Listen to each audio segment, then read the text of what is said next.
Olá pessoal, a nossa aula de hoje é sobre amostragem de solo.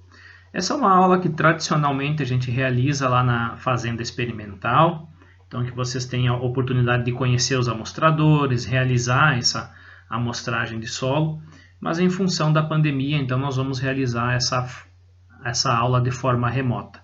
Assim que as atividades voltarem ao normal, que nós tivemos atividades presenciais, a gente marca um dia para ir até a fazenda e realizar então a prática de amostragem do solo.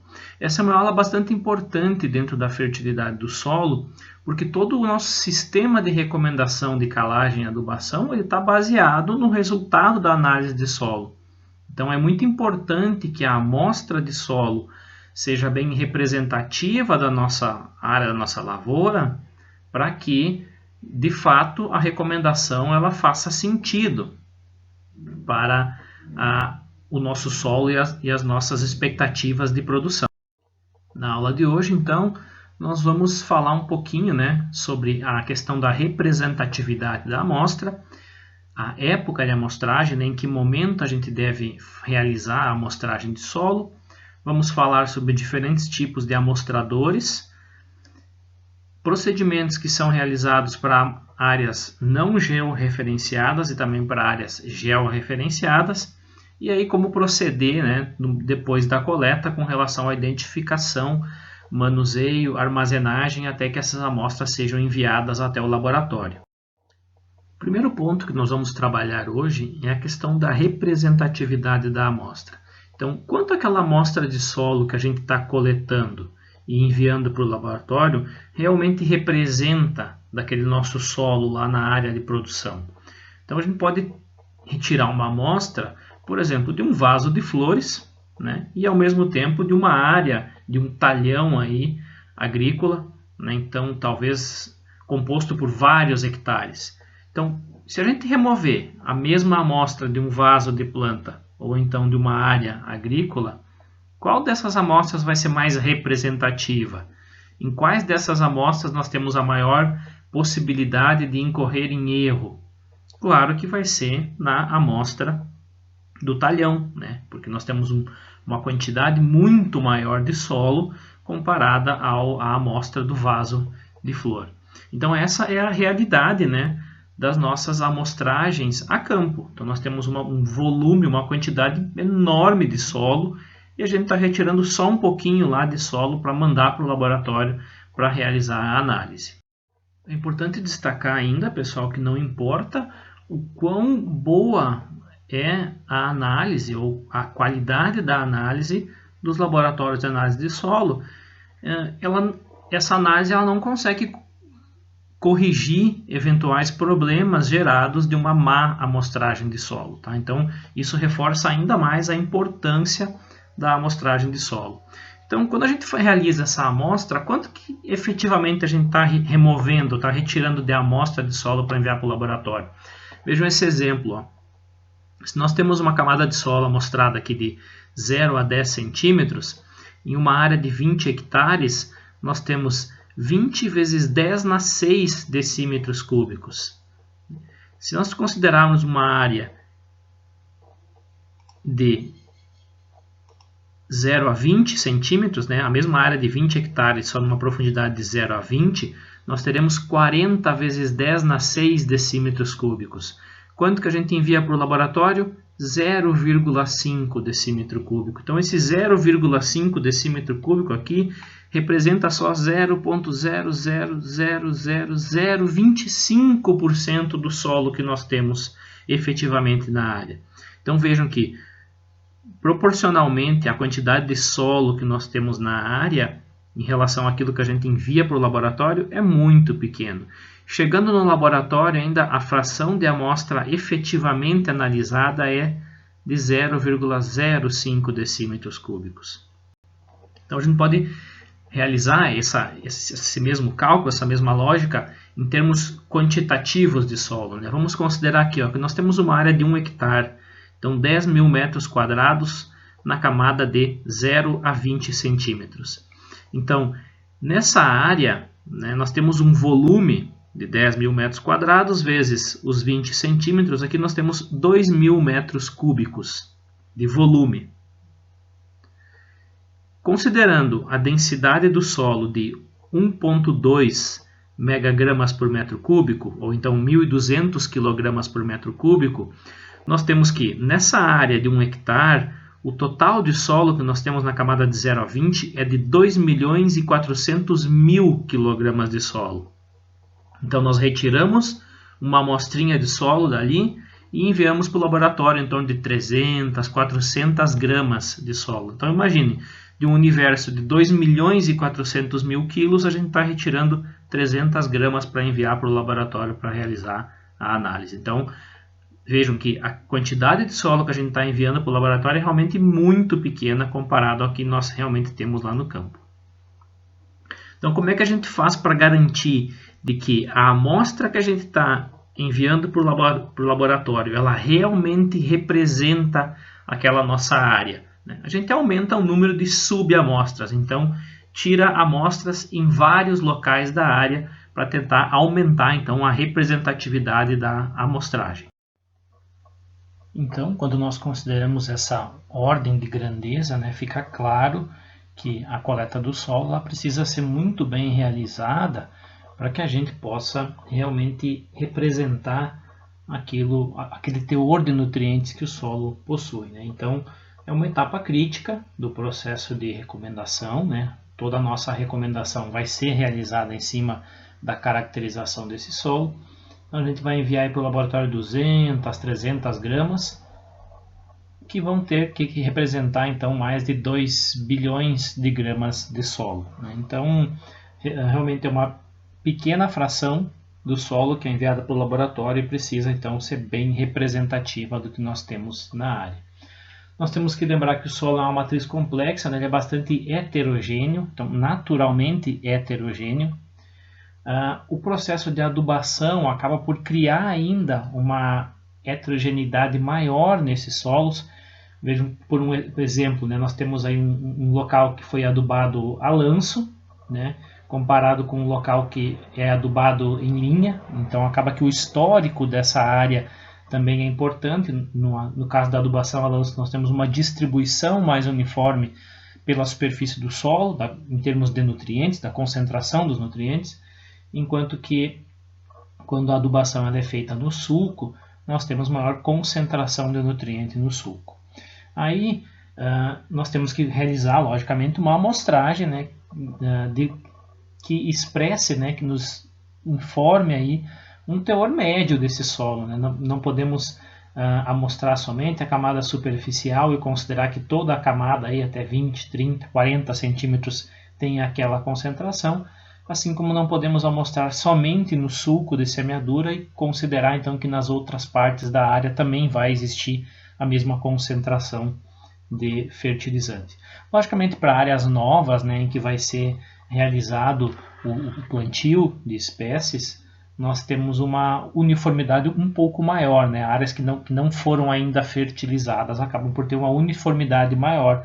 E no caso, né, quando se vai abrir áreas de campo nativo para a implantação de culturas anuais, quando se utiliza áreas para o plantio de espécies florestais, desde que essa área não tenha tido antes então um cultivo, né? Aí acontece o seguinte, muitas vezes o pessoal acaba enviando amostras de solo para fazer análise em um laboratório ou outro, né? E aí acaba enviando uma amostra para um laboratório, recebe o resultado, às vezes não gosta do resultado ou então não confia naquele resultado, vai lá, faz uma nova coleta de solo e envia para outro laboratório. Logicamente, né, acaba que as amostras são naturalmente diferentes e os resultados dos laboratórios acabam sendo diferentes. E aí o pessoal acaba criando uma certa dúvida em relação à confiabilidade dos laboratórios. Então tem que pensar o seguinte, né, que cada vez que a gente vai realizar uma coleta de solo, essa coleta vai ser diferente, né? Inevitavelmente as amostras vão ser um pouco diferentes. Não estou dizendo aqui que cada vez que a gente amostrar o solo vai dar um resultado diferente, né?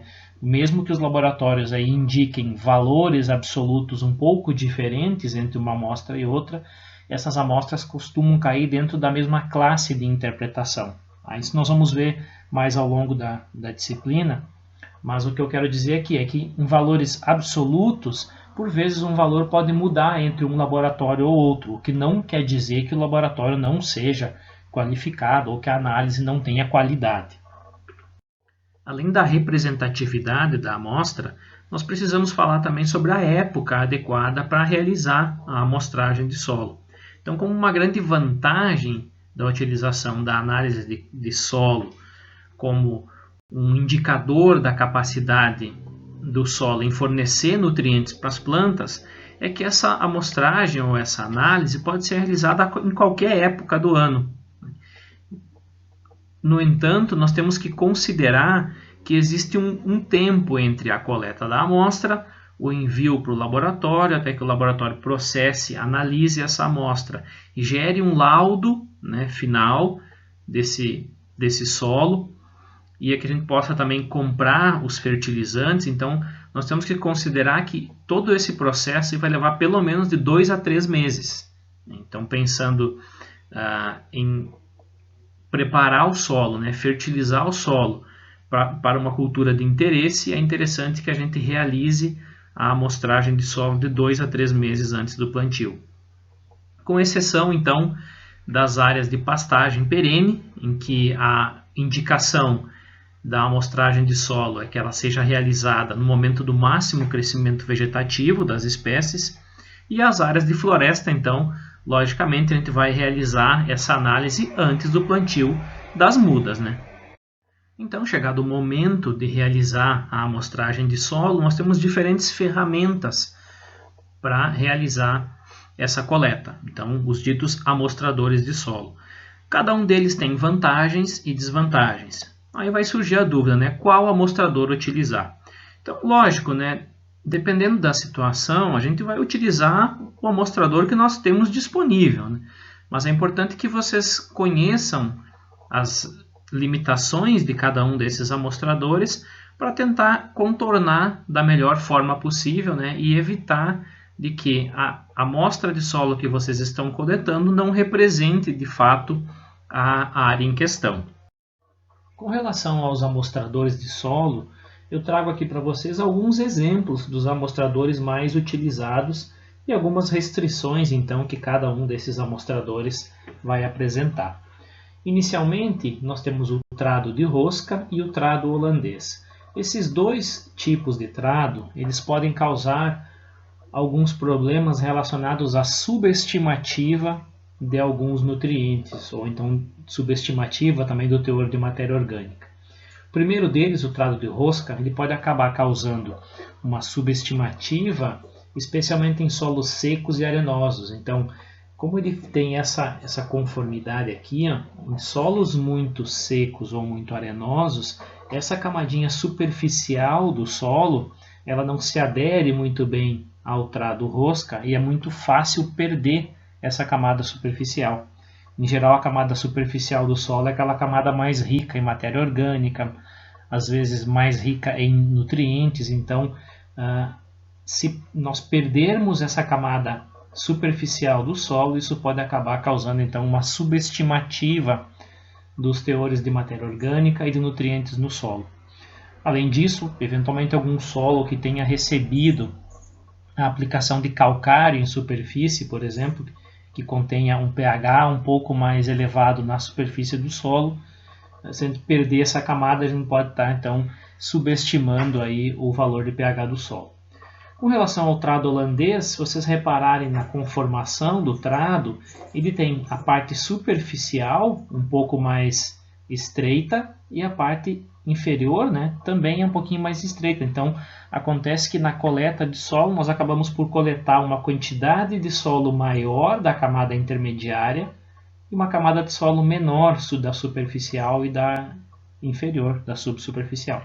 Então, esse fato também faz com que a camada superficial do solo aqui ela seja amostrada em menor proporção do que as demais camadas. Então, isso pode acabar gerando então uma subestimativa de alguns nutrientes. Com relação ao trado caneca, é um trado que pode ser utilizado, só que ele tem um problema de ser utilizado em solos muito argilosos e solos muito úmidos. Então o solo argiloso ele acaba aderindo de forma muito forte a essa caneca, a esse trado, e isso dificulta muito a retirada do solo do interior do trado. Então dificulta bastante a operacionalização dessa coleta. Nós temos a pá de corte, que ela é um dos amostradores mais utilizados, ela pode ser utilizada na maior parte dos casos. Ela dá um pouquinho mais de trabalho em função da quantidade de solo que a gente amostra em cada momento, né? Então, tem que ter esse cuidado. Outro aspecto é cuidado na hora de inserir a pá no solo, né? Ela não pode ser inserida de forma torta, né? Ela precisa ser inserida no solo de forma vertical, reta, para que a camada amostrada então realmente represente aquela profundidade que nós estamos considerando. Em geral, quando nós temos aí um preparo convencional ou um revolvimento do solo, qualquer um desses amostradores pode ser utilizado sem maiores problemas, né? Então, a coleta de solo que é realizada após o revolvimento do solo, então, pode utilizar qualquer um desses amostradores. Existem algumas adaptações, né? Então, em áreas em que a demanda por coleta de solo é muito grande, ou então as áreas são muito extensas, então para facilitar a coleta de solo, o pessoal já desenvolveu, né? Conseguiu mecanizar essa coleta. Então aqui é um exemplo de um trado do tipo rosca, que foi acoplado a um veículo, né? Então facilita a amostragem de solo. Então um outro exemplo, né, também de adaptações promovidas, né, para gerar essa coleta de solo. Grande desvantagem desses sistemas é que é muito difícil separar a amostragem de solo, ou a camada amostrada em 0,10 e 10,20, por exemplo, sem incorrer em contaminações de uma camada para outra. Outro ponto importante é a definição de onde coletar essas amostras. Então, digamos que essa figura aqui represente uma propriedade rural, tá? Então vocês precisam definir aqui onde serão realizadas as amostras, tá? Então, o primeiro passo é dividir essa propriedade rural, essa área, em glebas homogêneas. Então, para cada uma dessas glebas ou áreas que sejam similares, nós vamos realizar a coleta de solo. Então, vejam que nessa figura nós temos uma distribuição, tá, de como as áreas dessa propriedade rural deveriam ser classificadas e então, eventualmente, realizadas as amostragens de solo. Então, nós temos uma área 1 aqui, então, que seria amostrada de forma separada da área 2, porque na área 2 nós tivemos a aplicação de fosfato natural, então o método de análise ele deve ser diferente entre essas duas áreas.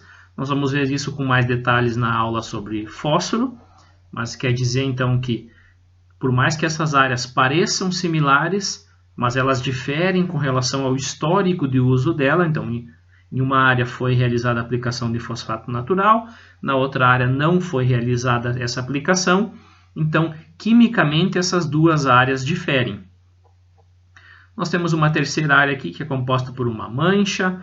Nós temos a área de pastagem melhorada, pastagem natural. Então vejam que existem diferentes áreas dentro de uma mesma propriedade. Cada uma dessas áreas tem uma utilização específica. Então, para cada uma dessas áreas deve ser realizada uma coleta de solo. O primeiro ponto, então, para a realização das amostragens de solos é dividir a área em glebas homogêneas. Então, como nós vimos no slide anterior, nós vamos dividir a área de acordo com as similaridades de cada local. Por exemplo, se dentro da mesma propriedade nós temos tipos de solos diferentes, nós vamos amostrar os solos de forma separada. Vamos considerar o histórico da área, se essa área já recebeu aplicação de fosfato natural, se já recebeu aplicação de calcário, por exemplo. Diferenças topográficas também devem ser consideradas, diferenças de vegetação, eventualmente algumas manchas na área, seja de um cultivo anterior ou então de alguma prática que tenha sido realizada, né, anteriormente à coleta de solo.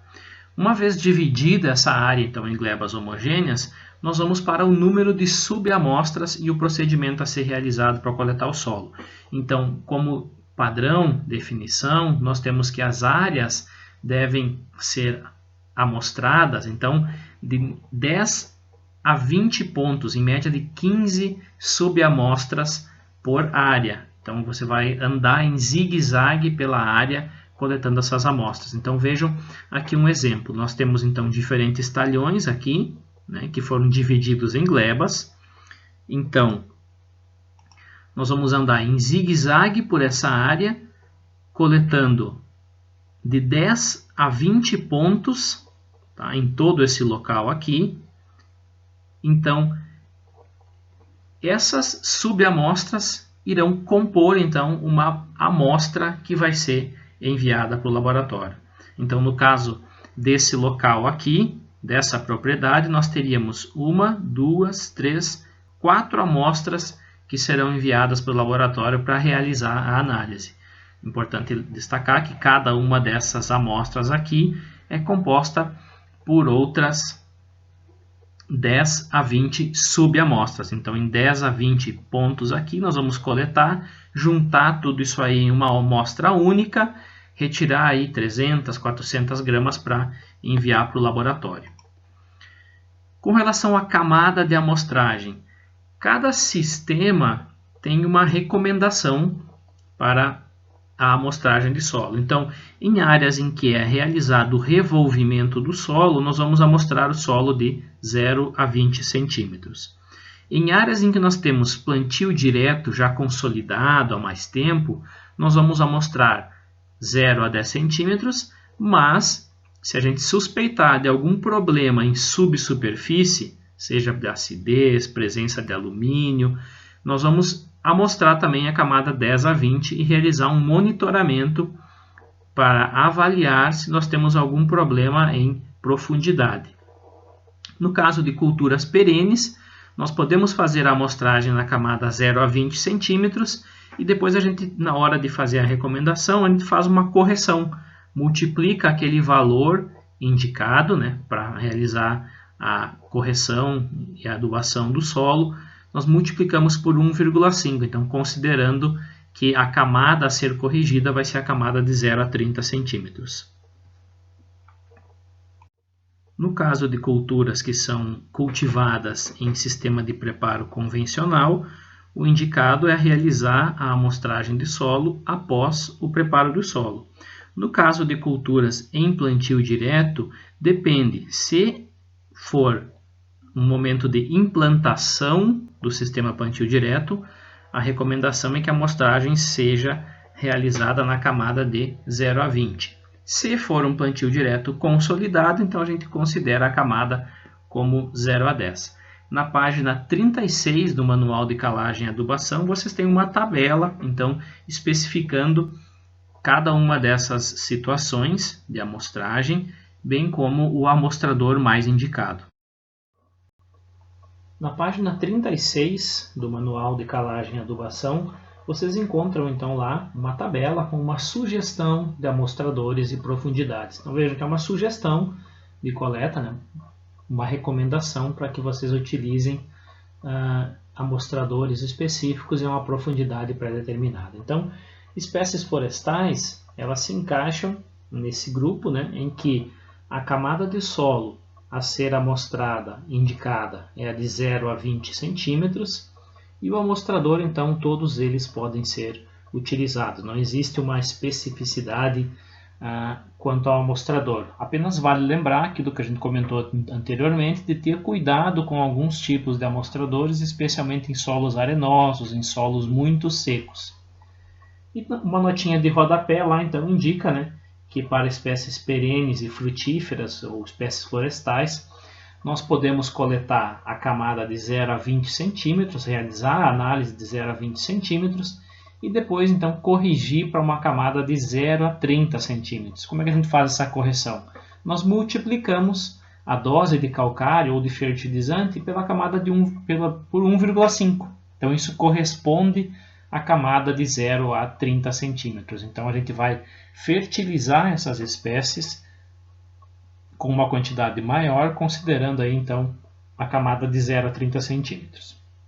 Vale lembrar que essa é a recomendação que nós temos para o sistema aqui do sul do país, né? Santa Catarina e Rio Grande do Sul. Se vocês forem trabalhar em São Paulo, no Paraná, na região dos Cerrados, então cada um desses locais vai apresentar uma sugestão de coleta para vocês. Então, às vezes é diferente, né? Ou então pode ser muito parecido com a nossa situação aqui. Eventualmente, quando vocês realizarem a amostragem de solo em áreas georreferenciadas, vocês vão seguir o mesmo princípio, né? A mesma questão dos tipos de amostradores, de realização dos cuidados com a amostragem, só que então a área de vocês vai estar dividida, né, em células, e dentro de cada célula, então, vocês vão realizar aí de 5 a 8 subamostras. Então, em áreas georreferenciadas, como a área a ser amostrada ela está dividida, né, em quadros menores, então o número de subamostras, no fim das contas, ele acaba sendo um pouco menor dentro de cada célula. Claro, né, quando nós consideramos a área total, o número de amostras de solo vai ser muito maior. Então, essas 5, 8 subamostras aqui, dentro dessa célula, irão compor uma amostra composta que vai ser enviada para o laboratório. Antes de enviar a amostra para o laboratório, então é interessante que vocês sequem essa amostra à sombra, né? E preencham então todos os dados de identificação da amostra antes de enviar para o laboratório. Então indicar aqui se é preparo convencional, plantio direto, se essa área já recebeu a aplicação de algum outro fertilizante, enfim, uma caracterização, né, para que o laboratório possa realizar a amostragem da melhor forma possível. Uma vez realizada a análise de solo, então, algumas semanas depois da amostragem, o laboratório vai encaminhar para vocês um laudo de análise de solo. Esse aqui é um exemplo de um laudo de análise de solo, o qual nós vamos utilizar durante a disciplina, tá, para realizar as recomendações de correção do solo e de fertilização. Então, o laboratório vai realizar a análise, vai gerar um laudo e com base nesse laudo, em um modelo de laudo como esse aqui, vocês vão realizar então a recomendação dos corretivos e fertilizantes. Então, para finalizar, uma vez que vocês coletaram a amostra de solo, é importante que vocês enviem essa amostra de solo para um laboratório certificado. Nós conversamos já na aula passada sobre o processo de certificação da rede oficial de laboratório de análise de solo, aqui do Rio Grande do Sul e Santa Catarina. Então, esses laboratórios eles passam por um controle de qualidade, né? Então, todos esses laboratórios eles realizam as análises de solo da mesma forma, usando a mesma metodologia. Metodologia essa que foi utilizada como base para a criação do manual de recomendação de adubação e calagem.